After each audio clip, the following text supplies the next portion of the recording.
Hello students, I am Satya sir. Today I am going to teach you English grammar, that is tense part 3. টেন্সের আরও দুইটা part আমরা আগে করিয়েছি। যদি তুমি টেন্সটাকে ভালো বুঝতে চাও তাহলে তোমাকে অবশ্যই আগের দুটো পার্ট দেখে আসতে হবে। আমার এই প্লেলিস্টে আছে পার্ট 1, পার্ট 2, এটা কিন্তু পার্ট 3। দেখো তোমরা নিশ্চয়ই আমার স্ক্রিনে তোমরা একটা সেন্টেন্স দেখতে পাচ্ছ। এই সেন্টেন্সটা অবশ্যই দেখতে পাচ্ছ, দে ওয়ার প্লেইং ক্রিকেট, তারা ক্রিকেট খেলতেছিল। এই সেন্টেন্সটা দেখে আমি যদি তোমাকে প্রশ্ন করি যে তুমি আমাকে বলো যে এই সেন্টেন্সটা কোন প্রকারের টেন্স, তাহলে হয়তো তুমি পারতেও পারো নাও পারতে পারো, কিন্তু আমি এই লেসনটা শেখানোর পরে তোমাকে যদি আমি প্রশ্ন করি যে তুমি বলো এটা কোন টেন্স, তাহলে তুমি অবশ্যই পারবা। ঠিক আছে শিক্ষার্থীবৃন্দ, তাহলে আমরা শুরু করতে যাচ্ছি। দেখো আজকে আমরা দেখাবো তোমাদেরকে কন্টিনিউয়াস। পার্ট 2তে আমরা দেখিয়েছি ইনডিফিনিট। আমরা এই টেন্সটাকে এই 4 ভাগে ভাগ করেছি: indefinite, continuous, perfect, perfect continuous. এখন কন্টিনিউয়াস টেন্সের যে 3টা আছে সেই 3টা আজকে আমরা দেখাবো। দেখো তোমরা স্ক্রিনে নিশ্চয়ই দেখতে পাচ্ছ কন্টিনিউয়াস টেন্স। আমরা এটাকে কন্টিনিউয়াস টেন্সটাকে আমরা 3 ভাগে ভাগ করছি। তোমরাও জানো যে প্রেজেন্ট কন্টিনিউয়াস, পাস্ট কন্টিনিউয়াস আর ফিউচার কন্টিনিউয়াস।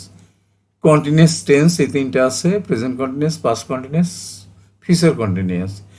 কন্টিনিউয়াস টেন্স 3টাকে যদি আমরা একত্র দেখাই তাহলে তোমার সেই স্ট্রাকচারগুলো এবং তোমার যে নিয়মটা তোমার খুব ভালো মনে থাকবে। কন্টিনিউয়াস টেন্স একসাথে যদি আমরা 3টা দেখাই, কেননা কন্টিনিউয়াস বলতে আমরা জানি যে ভার্বের সাথে আইএনজি যোগ। এই দেখো সবগুলো কন্টিনিউয়াসই ভার্বের শেষে আইএনজি যোগ থাকবে।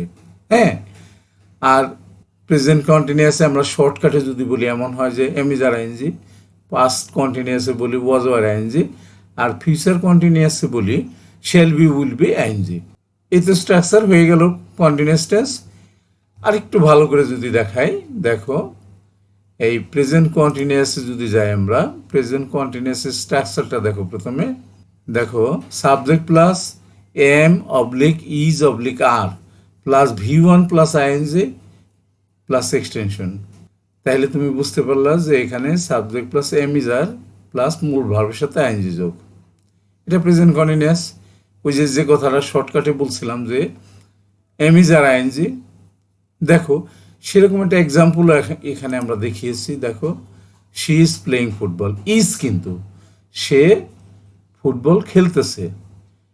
আর বাংলা রূপ তোমরা নিশ্চয়ই জানো যে তেসি তেসি তেসি থাকলে প্রেজেন্ট কন্টিনিউয়াস হয়। তাহলে শি ইজ প্লেইং ফুটবল এই স্ট্রাকচারের সাথে দেখো একবারে মিলে গেল। সাবজেক্ট সে, ইজ মানে যে 3টার একটা, তারপরে ভি প্লাস আইএনজি যে প্লেইং, প্লের সাথে আইএনজি যুক্ত হয়েছে প্লেইং, এরপরে এক্সটেনশন ফুটবল। হয়ে গেলে কিন্তু আমাদের প্রেজেন্ট কন্টিনিউয়াস টেন্সটা। এবার আমরা দেখব যে পাস্ট কন্টিনিউয়াস টেন্সটা কি দেওয়া আছে। দেখো পাস্ট কন্টিনিউয়াস টেন্স, এখানে দেখো পাস্ট কন্টিনিউয়াস টেন্সের এই স্ট্রাকচারটা কিন্তু এইটা আমাদের খেয়াল করছো। এই স্ট্রাকচারটা পাস্ট কন্টিনিউয়াস টেন্সের এই যে এখান দিয়ে যে দাগ দিয়ে আমরা নিয়ে আসছি, এখানে নিয়ে আসছি। Subject plus was oblique were plus V1 plus ING plus extension, অর্থাৎ ওয়াজ ওয়ার আইএনজি। শর্টকাটে যদি আমি মনে রাখি ওয়াজ ওয়ার আইএনজি, সেটা পাস্ট কন্টিনিউয়াস। আর পাস্ট কন্টিনিউয়াসের একটা এক্সাম্পল দেখো, শি ওয়াজ প্লেইং ফুটবল, এখানে ছিল শি ইজ প্লেইং ফুটবল, আর এখানে শি ওয়াজ প্লেইং ফুটবল। অর্থাৎ প্রেজেন্ট কন্টিনিউয়াস ছিল শি ইজ প্লেইং ফুটবল, আর পাস্ট কন্টিনিউয়াসে আসলো শি ওয়াজ প্লেইং ফুটবল। পার্থক্যটা নিশ্চয়ই বুঝতে পারছো। এবার আমরা দেখব যে ফিউচার কন্টিনিউয়াস। দেখো ফিউচার কন্টিনিউয়াস টেন্সটা, ফিউচার কন্টিনিউয়াস টেন্সের স্ট্রাকচারটা প্রথমে দেখো, সাবজেক্ট প্লাস শ্যাল বি অথবা will be plus V1 plus ING plus extension, অর্থাৎ shall be will be ING. এটাকে আমি শর্টকাটে এভাবে বলি shall be will be ING, সেটাই ফিউচার কন্টিনিউয়াস টেন্স। এখানে লক্ষণীয় বিষয় যে সবগুলো কন্টিনিউয়াসে কিন্তু মূল ভার্বের সাথে আইএনজি যুক্ত আছে। তাহলে আমরা বলতেই পারি যে কন্টিনিউয়াস টেন্স চেনার উপায়টাই কিন্তু মূল ভার্বের সাথে আইএনজি। ঠিক আছে, কথাটা বুঝতে পারছো? এবার দেখো ফিউচার কন্টিনিউয়াস টেন্সের আমরা স্ট্রাকচারটা দেখলাম যে সাবজেক্ট প্লাস শ্যাল বি অথবা will be plus V1 plus ING plus extension. আর এটার একটা এক্সাম্পল দেখো, she will be playing football. আমরা এর আগে বলছিলাম যে শ্যাল উইল ছাড়া কিন্তু ফিউচার হয় না। শ্যাল উইল দেখে বুঝলাম ফিউচার, আর একটা বি আর আইএনজি, এটা ফিউচার কন্টিনিউয়াস। আইএনজি থাকলে তো কন্টিনিউয়াস, তাইলে কিন্তু আমাদের ফিউচার কন্টিনিউয়াসটা হয়ে গেল। এখন আবারও তুমি দেখো সবগুলোর স্ট্রাকচার একবার করে।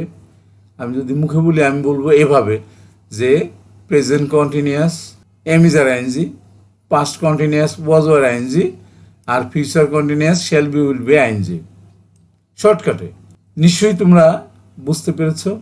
এখন কিন্তু তোমার পরীক্ষার সময়, সেটা হলো যে আমি প্রথমেই বলছিলাম যে এই লেসনটার শেষে তোমাকে যদি আমি জিজ্ঞেস করি যে তুমি কতটুকু বুঝতে পারলা, এটা যদি তোমাকে আমি দেখাই, প্রশ্ন করি যে এই প্রথমে যে সেন্টেন্সটা দিয়েছিলাম এই সেন্টেন্সটা তাহলে নিশ্চয়ই তুমি এখন বুঝতে পারবা এই বড় অক্ষরে লেখা নীল অক্ষরে সেন্টেন্সটা কোন প্রকারের সেন্টেন্স, কোন প্রকারের টেন্স, এই সেন্টেন্সটা কোন টেন্সের আওতাভুক্ত।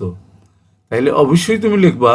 আমরা শেষ করার আগে দু একটা কথা বলে নিই, সেটা হলো যে তোমরা কেউ যদি আমার চ্যানেলে নতুন হয়ে থাকো এবং আমার পড়ানো বোঝানো যদি তোমার কাছে পছন্দ হয়, তাহলে তুমি আমার চ্যানেলটাকে সাবস্ক্রাইব করে দিতে পারো, লাইক করতে পারো, শেয়ার করে বন্ধুদেরকে দেখাতে পারো। তুমি কমেন্টস করতে পারো যে এই গ্রামারটা আমি বুঝি না, এটা এই ভিডিও দিলে আমার জন্য ভালো হয়।